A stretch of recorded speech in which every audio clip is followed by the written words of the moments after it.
Агенцијата за млади и спорт вети, но и доби задача од владата и од јавноста да го истражи целосно случајот, да ја лоцира одговорноста, да спречи повторување на грешката и да информира јавноста за сите настанати новости. Агенцијата за млади и спорт посветено го расветлува случајот и сакаме да ви презентираме неколку важни факти, наводи и веќе утврдена одговорност. Утврдивме дека постоело несовесно, нестручно, несоодветно и непрофесионално работење кај неколку чинители кои имале активна улога околу конкурсот за издавањето на публикацијата на млади поети.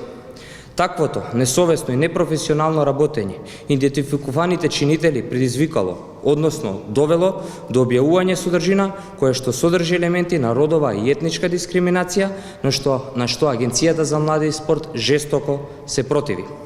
Со решението од 18.12.2017 година, Комисијата имала обврска да изврши селекција на пристигнатите творби и да постапи совесно, стручно и непристрасно, како и согласно позитивните законски прописи на Република Македонија. Одговорноста за направениот избор и за содржината збирката млади поети ја носат незините членови. Агенцијата за млади и спорт ќе поведе постапка и ќе формира комисија за утврдување одговорност на ангажираните членови на стручната комисија и при тоа ќе бара од комисијата да ја надомести штетата во целост. Постојат и видни прекршувања на законските одредби од Законот за издавачка дејност. Како директор не сум дал никаква писмена или усмена согласност да бидам уредник, а при тоа Агенцијата за млади и спорт не може да биде издавач на збирката поезија млади поети, а овластеното лице на Агенцијата за млади и спорт не може да биде уредник на истата, имајќи ги во предвид предвидените законски услови кои што ги припишува Законот за издавачка дејност.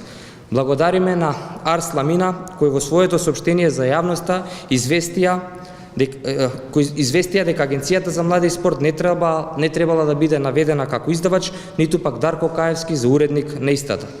Заради несовесно извршување на своите работни обврски, како и можноста да се превенира се тоа да не се случи, а при тоа се направени пропусти во комуникацијата со останатите чинители, Агенцијата за млади и спорт донесе одлука за формирање на комисија и утврдување на дисциплинска одговорност и суспензија на раководителот на сектор млади. Веќе Министерството за внатрешни работи покрена иницијатива за крадење на идентитетот на одредено лице, кој што во неколку своји јавни ТВ излагања и пресконференции искажа дека е тој, дека тоа го повторил, дека тоа го направил, што значи дека стои позади тоа што го направил. Веќе Министерството за внатрешни работи ќе излезе со конкретни действија во однос на крадењето на идентитет.